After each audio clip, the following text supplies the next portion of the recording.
వర్ధిల్లు వెయ్యేళ్ళు జీవించు నూరేళ్ళు తరించే నీ వాళ్ళు స్మరిస్తూ అయినోళ్ళు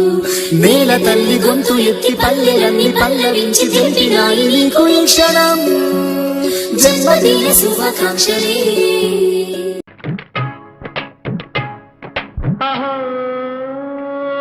ఒక మనసుకు నేడే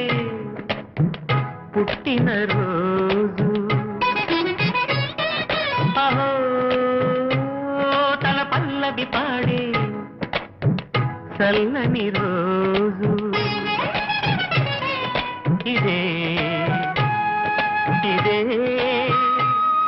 కుహు స్వరాల కానుక మరో వసంత గీతిక జనించు రోజు